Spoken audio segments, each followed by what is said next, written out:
main items. So we're going to have the data feeder, which is written in Java. So I'm going to run the code. We'll look at the code together to see where we're going to be taking this data from, how we're going to populate it into Aerospike.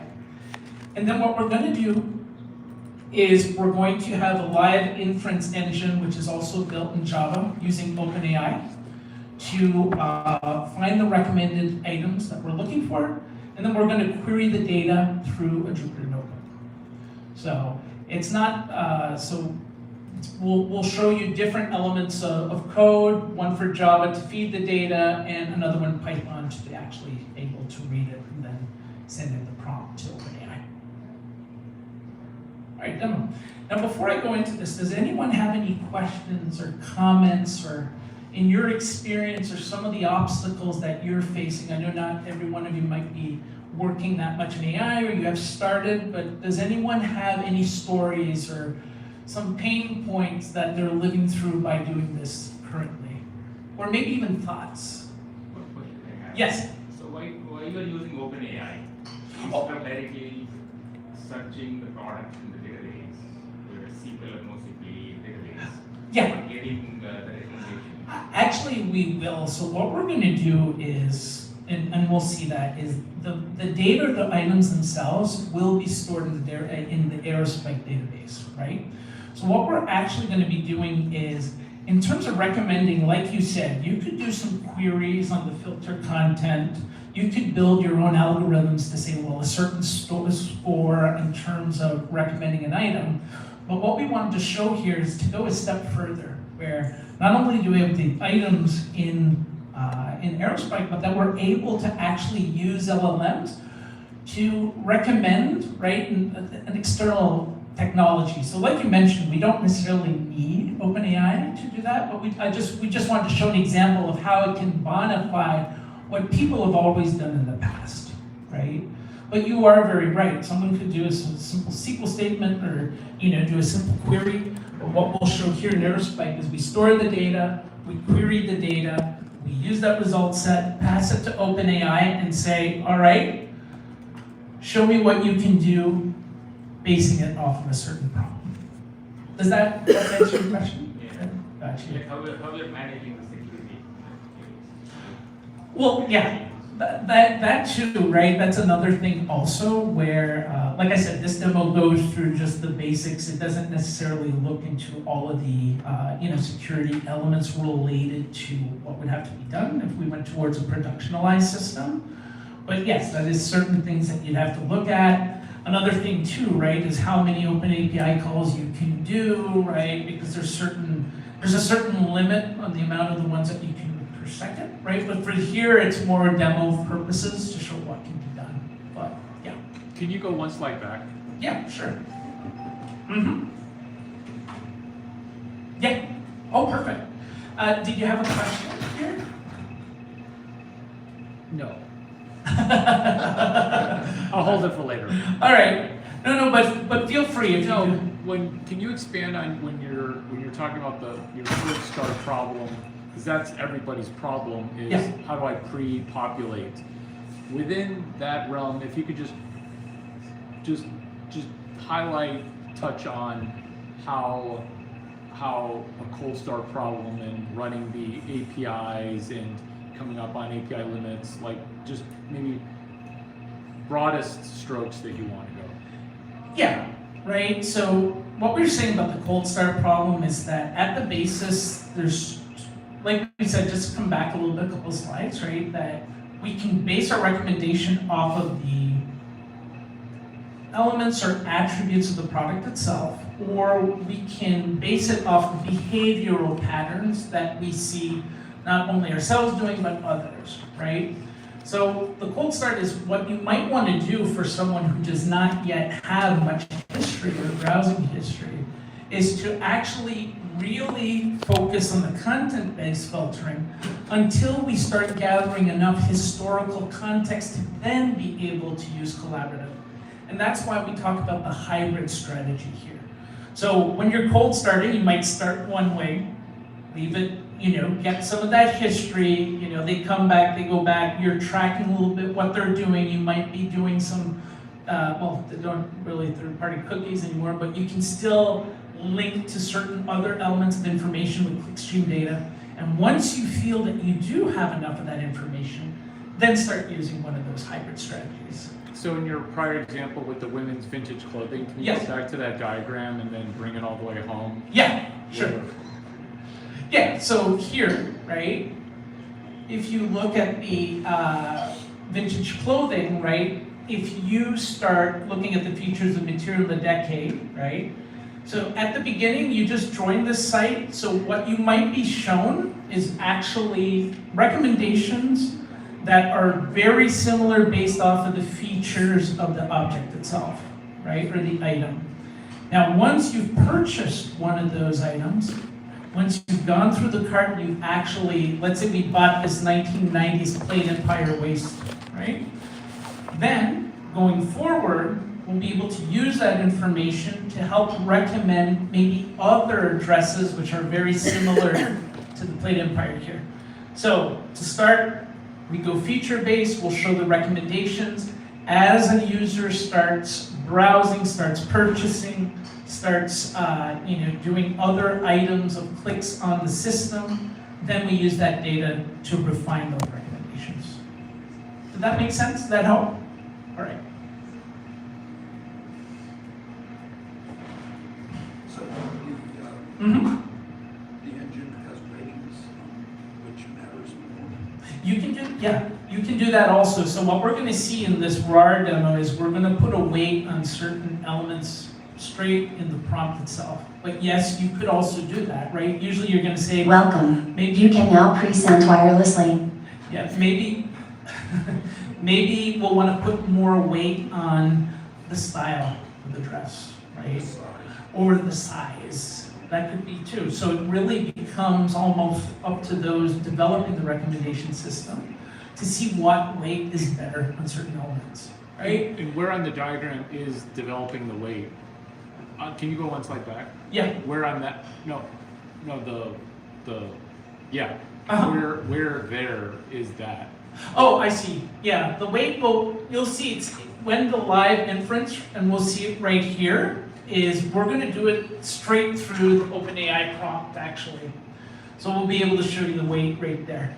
But there's different, like I said, there's different ways of doing it, but for this example, since it's a little bit of a different way of doing it, we'll be able to see that in the code together. Perfect. All right, demo. So I think we went here. Sorry, I just went. Now, let me see if I can get all of this. Now, I did try to put this a little bit larger. I might have to actually zoom in a little bit more. So just give me 1 little second.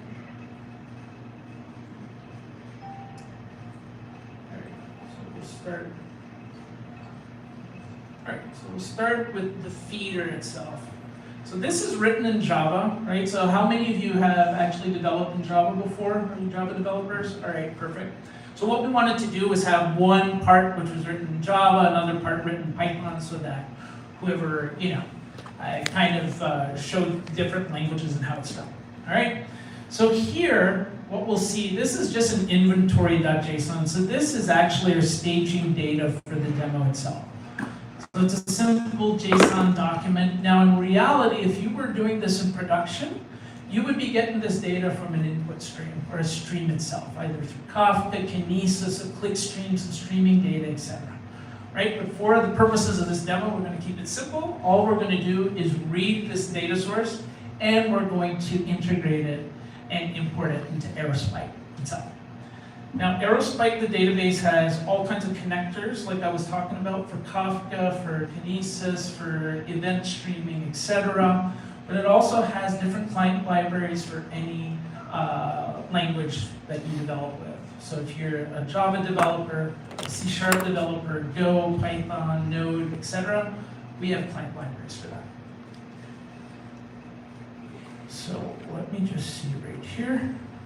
So as you can see, right, let's just look at what an item looks like. So item ID 3676, category shorts.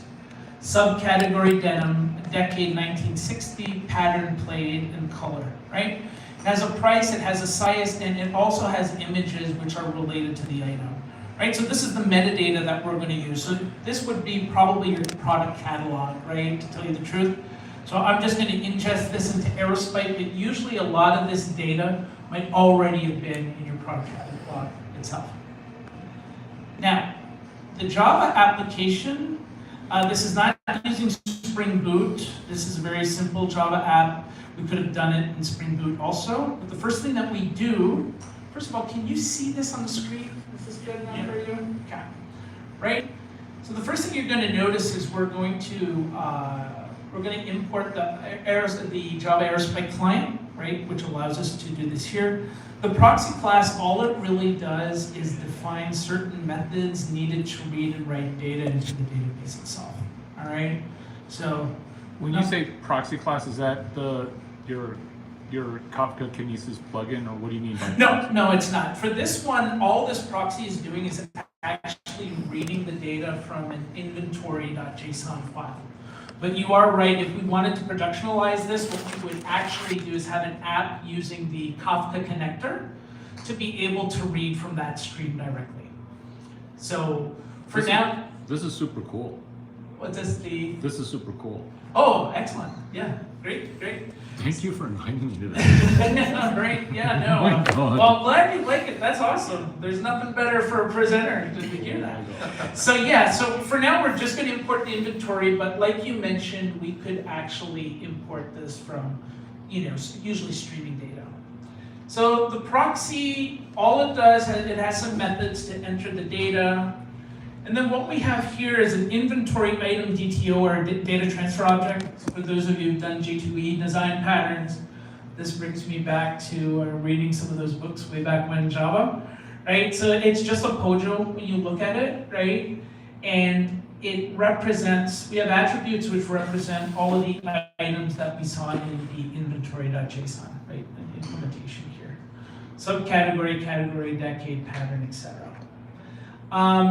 And then what we do, right, like a lot of you have used probably object relational mappers in the past, where you map a Java object or an object to a table in a relational database. What we're doing here is actually mapping it to a flexible Aerospike data structure. And for those of you who haven't used Aerospike, right, Aerospike is a key value database, right? What's really cool with that is the value can be anything you want. So an example, key value, I could have name, which could be a string, right? So key 1 is equal to Greg George, right?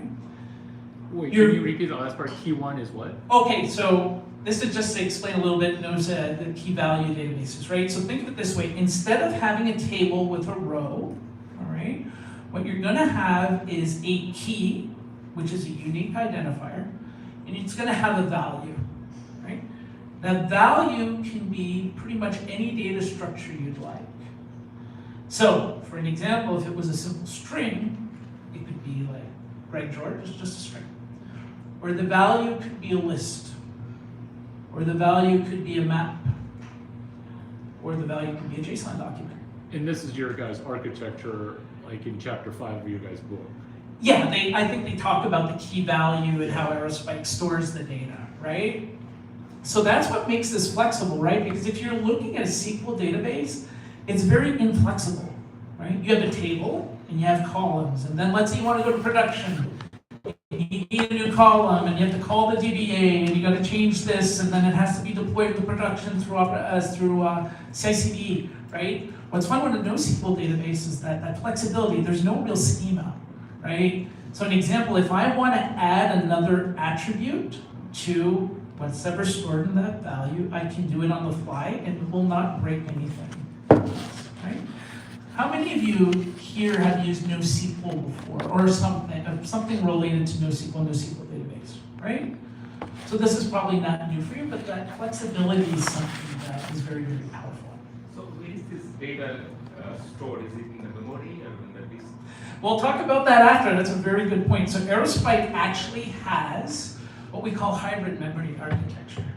We store the primary keys in RAM, and by default, we store the values in SSD. And Wait. that's what makes this so scalable. Can you repeat that question?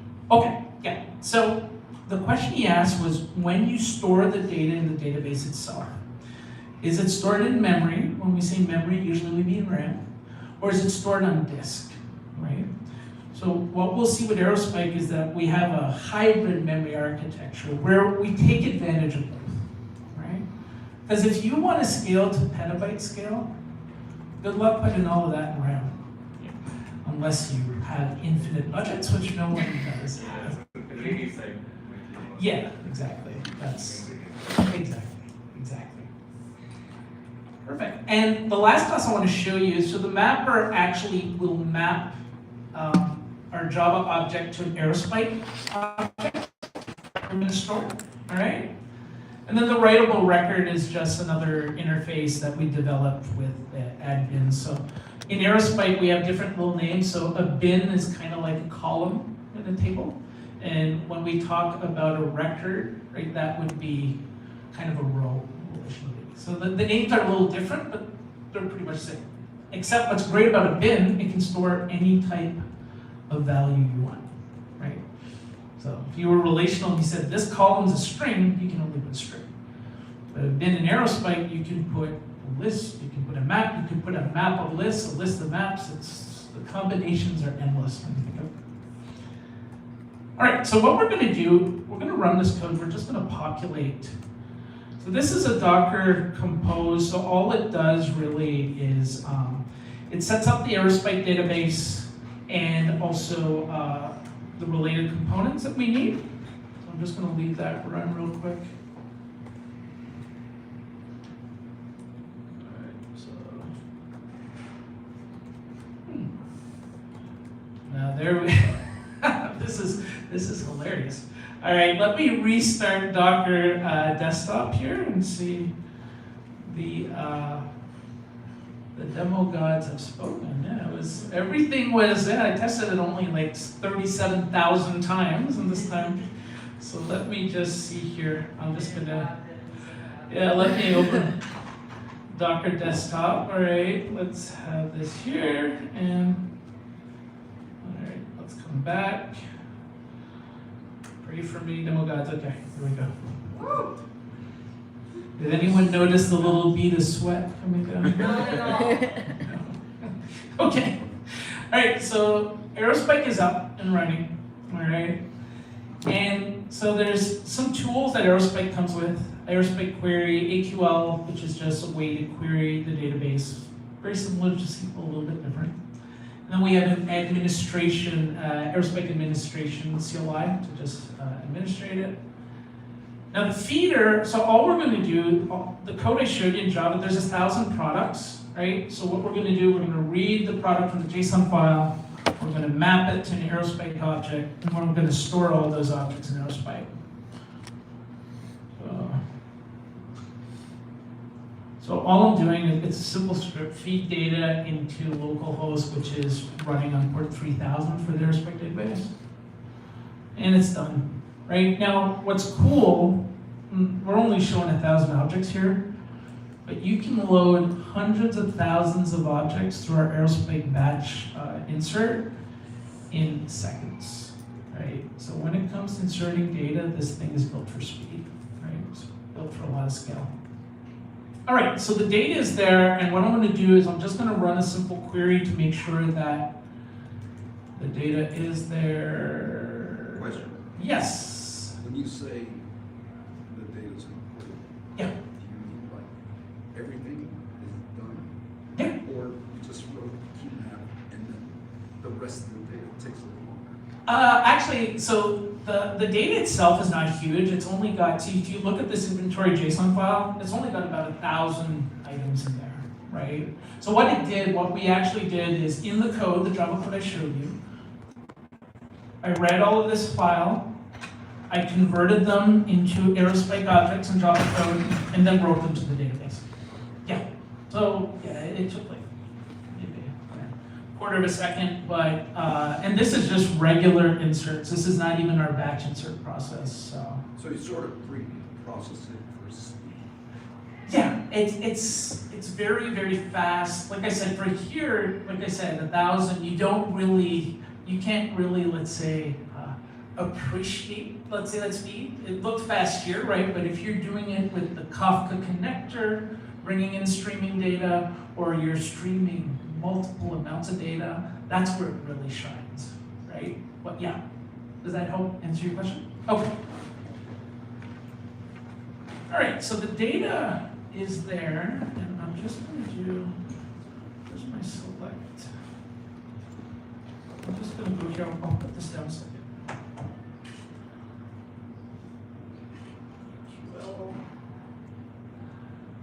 So here, I'm selecting the data from the database now.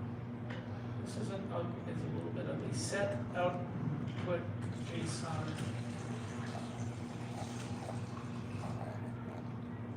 So is it out? Yeah, I saw it. There we go. So here's the data, right? So you can see that I took the data from the JSON file. The Java code kind of massaged the data and then inserted it into Aerospike. So this is not a very complicated use case, right? But just to show you, usually in production, you'd be doing this through streaming and just putting it into your database directly. All right? So that's the first part of the demo. Now, the second part, what we're going to do is, the cool part is how can we use that data to make You're storing recommendations? it as a JSON directly? Yeah, yeah. So it's a key value. The value is JSON. Yep. So that's the power of it. It's very flexible, right? You can store, and then what you're able to do is through querying and language, you can get to the data directly, modify it, update it, etc. Traverse it like you do through JSON structure, etc. Yeah. All right, now let's go to Python. So what we're going to do here, we're going to run a Jupyter notebook. Right? All right, so let me see if I can get this a little bit larger for you. All right. So here, the reason why we could have written this in Python, we actually have a Python script that does the same thing, but we want to show you how data scientists who usually use notebooks can also work with this, right?